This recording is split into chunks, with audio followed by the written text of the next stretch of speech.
भैजोई महाविद्यालय भैजोई के YouTube channel पर मैं आपका एजुकेशन की क्लास में हार्दिक स्वागत करता हूं। ये BA first year first semester subject education की क्लास है। इसके अंदर हमारी फोर्थ यूनिट चल रही थी और फोर्थ यूनिट में हम सेकंड टॉपिक करा रहे थे कॉन्स्टिट्यूशनल प्रोविजंस फॉर एजुकेशन। ये हमारा भारतीय संविधान और शिक्षा के अंतर्गत ही है।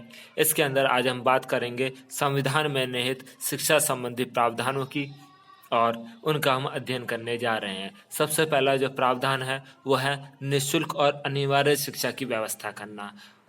भारत के संविधान की धारा 45 कहती है कि संविधान लागू होने के 10 वर्ष के अंदर राज्य को 14 वर्ष की आयु जिन बालकों ने पूरी नहीं करी है उन बालकों को अनिवार्य रूप से निःशुल्क शिक्षा उपलब्ध कराने का प्रयत्न सरकार करेगी। इसके अलावा धार्मिक शिक्षा हेतु भी प्रावधान किए गए हैं। संविधान की धारा 21 कहती है कि किसी भी व्यक्ति को धर्म विशेष के प्रचार हेतु बाध्य नहीं किया जा सकता। आप किसी को भी धर्म के प्रचार के लिए बाध्य नहीं करेंगे।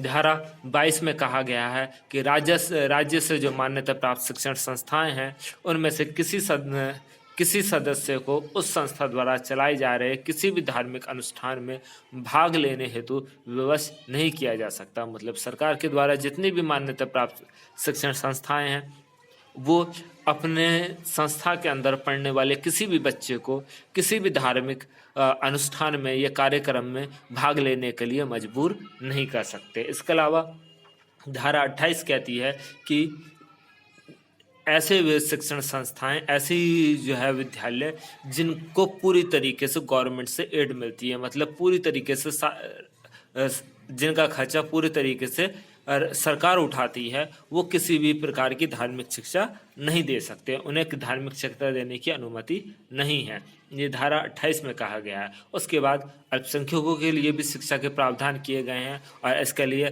धारा 29 और धारा 30 दी गई हैं, जिसमें अल्पसंख्यकों को यह अधिकार दिया गया है कि वह अपनी इच्छा के अनुसार अपने मनपसंद के शिक्षण संस्थाएं शैक्षिक संस्थाएं स्थापित कर सकती हैं।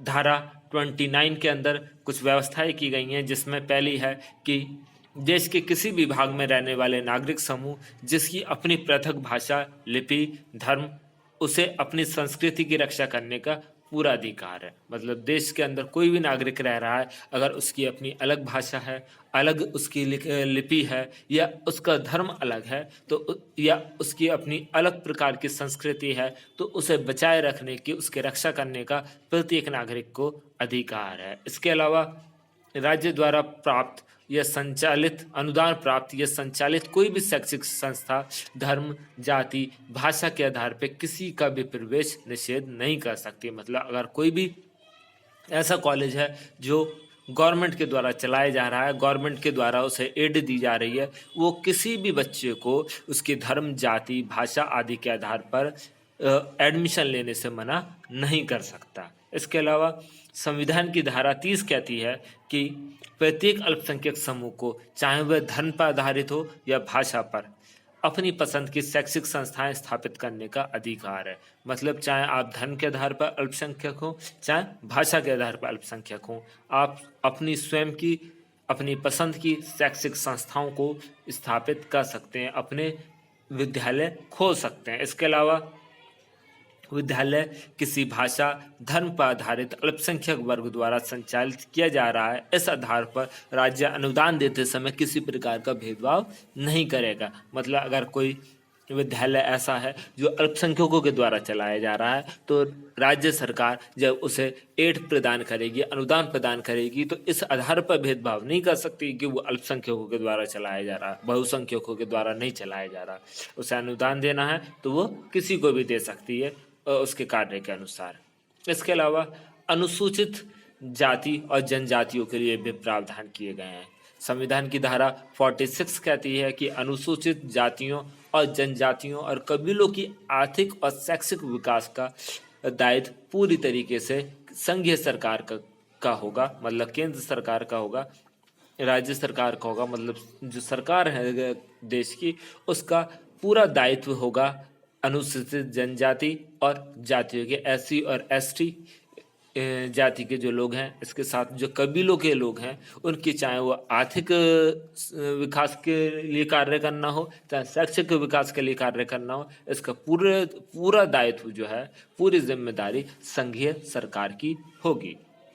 इसके अलावा पिछड़े वर्गों की शिक्षा हेतु भी प्रावधान किए गए हैं, जिसमें धारा 17 कहती है कि अस्पृश्यता का निवारण व किसी भी रूप से छुआछूत का प्रयोग वर्जित है। मतलब किसी भी पिछड़े जाति के व्यक्ति को जो है छुआछूत के आधार पर आप जो है भेदभाव नहीं कर सकते। धारा 17 कहती है कि आप छुआछूत का प्रयोग नहीं किया जा सकता, ये पूरी तरीके से वर्जित है। इसके अलावा धारा 24 कहती है कि 14 वर्ष से कम आयु वाले किसी भी बच्चे को किसी फैक्ट्री, खान या अन्य खतरनाक रोजगार के कार्यों में नियुक्त नहीं किया जा सकता। मतलब अगर किसी बच्चे की 14 वर्ष से कम उम्र है तो आप उससे कोई काम नहीं करा सकते। मतलब किसी फैक्ट्री में या खादान में या ऐसे किसी कार्य को नहीं करा सकते जिसमें जान का खतरा हो, ऐसे में उसे नियुक्त नहीं किया जा सकता। इसके अलावा धारा 15 कहती है कि हिंदुओं के सभी सार्वजनिक धार्मिक संस्थान पिछड़े वर्गों के लिए खुले रहेंगे। मतलब किसी भी धार्मिक संस्थान में जो हिंदुओं की है उसके अंदर आप जो है जाति के आधार पर उसके प्रवेश को नहीं रोक सकते। इसके अलावा धारा 16 और धारा 335 कहती है कि राज्यों को सार्वजनिक सेवाओं में स्थान आरक्षित करने की छूट रहेगी। कहने का मतलब यह है कि राज्य सरकार जो है उन्हें रिजर्वेशन या आरक्षण प्रदान कर सकती है जब भी वो कोई भी वैकेंसी या नौकरियां निकालती है सार्वजनिक सेवाओं के लिए, सरकारी सेवाओं के लिए, तो उसमें SC, ST, OBC इनके लिए वो अलग से सीटों को रिजर्व कर सकती है। इसके अलावा धारा 23 कहती है कि मनुष्य का क्रय विक्रय व बेगार पर पूरी तरीके से रोक लगी रहेगी। मतलब किसी भी प्रकार से आप किसी भी मनुष्य को ना खरीद सकते हैं, ना बेच सकते हैं और ना ही बिना मजदूरी के काम करा सकते हैं। मतलब किसी भी तरीके से आप किसी भी मनुष्य को गुलाम नहीं बना सकते, उससे बेगार नहीं करा सकते। इसके अलावा धारा 46 कहती है कि पिछड़े वर्गों के शैक्षिक व आर्थिक हितों के उन्नयन तथा उन्हें अन्याय व सभी प्रकार के शोषण से सुरक्षा मिलेगी। मतलब धारा 46 में ये प्रावधान किया गया है कि अगर किसी व्यक्ति को अगर कोई भी पिछड़े वर्ग का है तो उसके शैक्षिक और आर्थिक जितने भी हित हैं उन्हें बढ़ावा दिया जाएगा।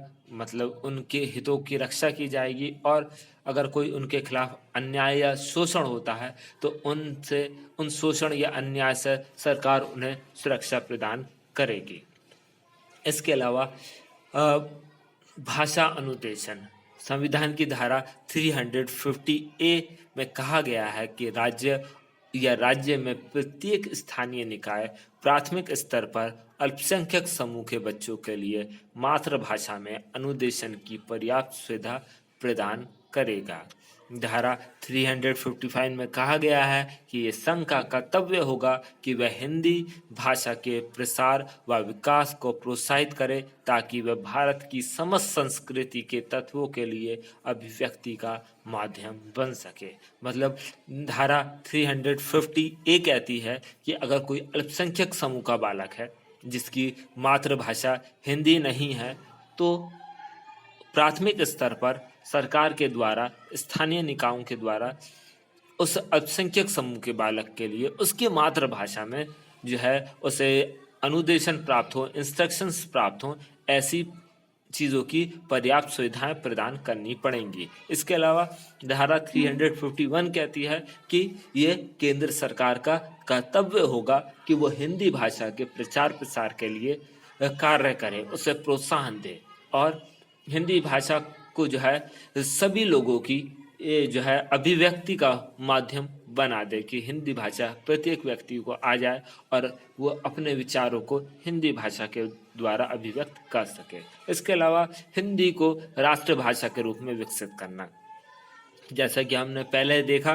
कि धारा 351 कहती है कि केंद्र सरकार का ये कर्तव्य है कि वो हिंदी भाषा का प्रसार करे और विकास को प्रोत्साहन दे। इसी प्रकार इसके अंदर भी यही लिखा हुआ है कि केंद्र सरकार का ये दायित्व सौंपा गया है कि वह हिंदी भाषा को एक राष्ट्र भाषा के रूप में विकसित करे, कि प्रत्येक भारतीय नागरिक हिंदी भाषा को जान सके। हमें जो है इसी तरीके से हिंदी भाषा को विकसित करना है और केंद्र सरकार का ये दायित्व है कि वह हिंदी भाषा का क्या करे, प्रसार करे, प्रचार करे और उसे एक राष्ट्र भाषा के रूप में विकसित कर दे। जब हिंदी भाषा एक पूरे देश की एक भाषा हो जाएगी तो लोगों को अपने विचारों के आदान प्रदान करने में कोई समस्या नहीं होगी और एक राष्ट्र भाषा पूरे देश को एक सूत्र में बांध पाएगी और देश प्रगति के मार्ग पर अग्रसर हो पाएगा।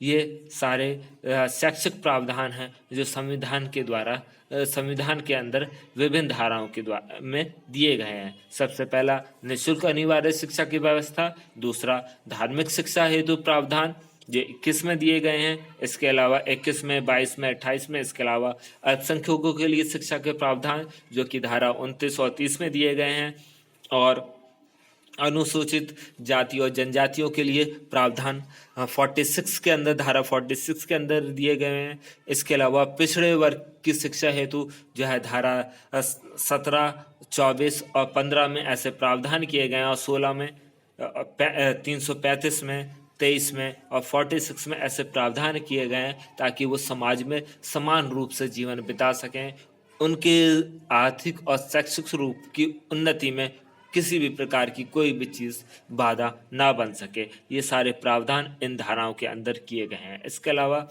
भाषा संबंधी प्रावधान किए गए हैं कि प्रत्येक अल्पसंख्यक समूह का हो, चाहे किसी भी का समूह का हो, जिसकी मातृभाषा अलग हो, मतलब जिस भाषा में शिक्षा दी जा रही है प्राथमिक विद्यालय में वो उसकी मातृभाषा ना हो, तो उसके लिए पर्याप्त व्यवस्थाएं करना ये सरकार का कर्तव्य है कि उसे पर्याप्त सुविधाएं प्रदान करें। इसके अलावा हिंदी भाषा को राष्ट्रीय भाषा के रूप में विकसित करना ये केंद्र सरकार का दायित्व भी है और कर्तव्य भी।